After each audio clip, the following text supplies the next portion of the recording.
Well, I normally do my updates and my recordings in the evening, but so much has happened since late yesterday when I recorded my update and this morning that I've got enough content to talk this morning and get my video out of the way. Because if I wait too much longer, too much will have happened for me to be able to cover everything that's already happened overnight.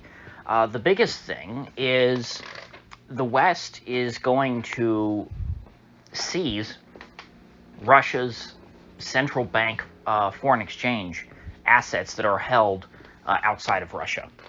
And so, I mean, it's kind of funny. Right after they were seizing the Canadian truckers' bank accounts, now they're seizing Russia's bank accounts. But, like, not individual people in Russia, which, I mean, they've done that before, sanctions, whatever, punish an oligarch here or there or something like that, some Russian billionaire. No, they're going after the Russian central bank. So what they're trying to do is destroy the ruble, because when you have an imbalance of trade, I don't want to get into it's complicated and hard to explain. Basically, central banks around the world hold reserves in foreign currencies or other assets like gold, so that they can affect the trade balance and pay money when they're purchasing exports or they're selling when they're purchasing imports and selling exports. And so by seizing all these assets, what they're doing is they are making it, all of a sudden they're taking away the money that essentially Russia had to buy imported goods. And so on the foreign exchange markets, come Monday, you're going to see the ruble plummet. Now, will this affect the Russian war effort? The answer is no, because this has to do with international trade. Russia has everything it needs to conduct the war. It produces all that domestically. It produces all of its weapons. It produces food. It produces enough food to feed themselves. And of course, they produce oil. They export these things. They export grain. They export oil, and they export military goods. So they've got everything they need to wage a war. They can keep their population fed, and you're not going to see I wouldn't expect there to be domestically in Russia an increase in the price of things like food or fuel. What you're going to see is an increase in the price of imported goods. So then you have to look at, okay, well, what does China import from the West? Because it's the West specifically that we're talking about. With China, it's unclear how much this will affect them when it comes to trade with China. Because I've heard some speculation that because China is on Russia's side here, and China is kind of treating this as a precedent which they can use to argue for themselves annexing Taiwan, which, I wanted to talk about that a different day. I don't really like that analogy, but nevertheless, if that's how China views this, then China is incentivized to try and make the Russo-Ukrainian war as painless for Russia as possible, and to try and alleviate the pain of some of these sanctions. So Russia might try and support the ruble in order to enable Russia to conduct enhanced trade with China. India potentially, will do much the same. India and China both seem, India, going back actually further than China, has had a long existing economic relationship with Russia. And so the purpose of this from the West perspective would be to try and destroy the ruble in the forex market, which theoretically should cause significant domestic price inflation in Russia, because all of those imported goods are going to become very, very expensive for Russia. All the goods that they import from the West, because assuming that China and India try and work something out to alleviate that, although maybe even in the case of China and India, they'll see the price of imports rise significantly. But the idea is you cause massive inflation. I won't say hyperinflation, but significant inflation in Russia, which will make the lives of ordinary Russians less comfortable. And the idea is then they will rise up and overthrow Putin. This will create an economic crisis at home, which will lead to a political crisis, and Putin will have to resign or something, or be overthrown, coup d'etat, what have you. That seems to be the aim of this.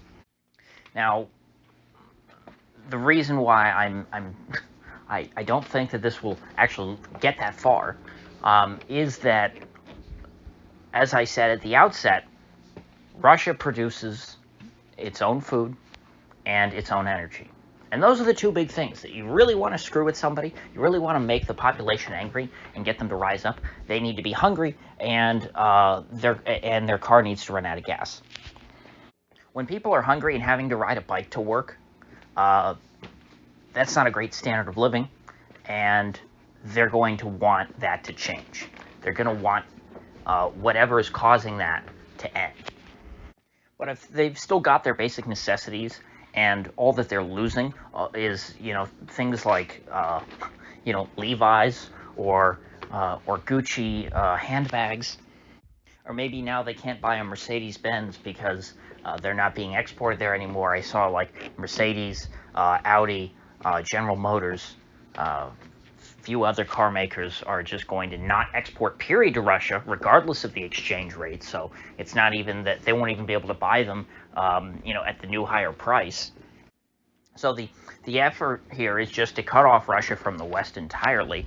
They are blocking the Russians from flying through European airspace.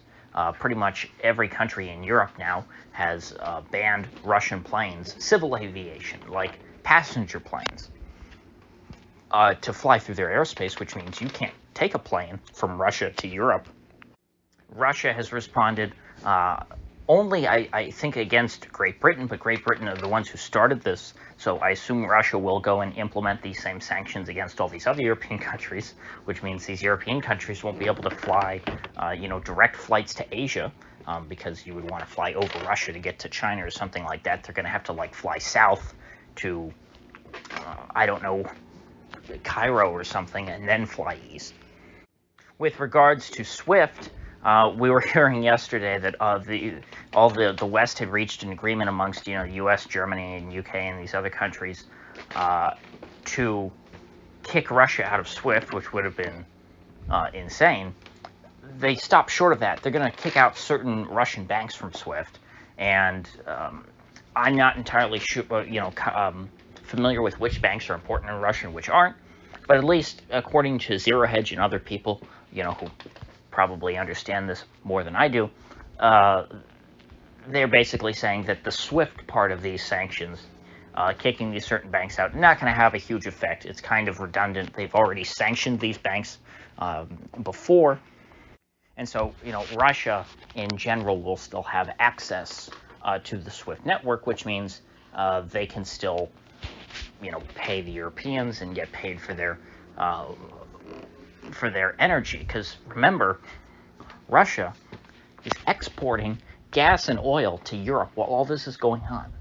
There's a war in Ukraine, and energy is still flowing through the pipelines.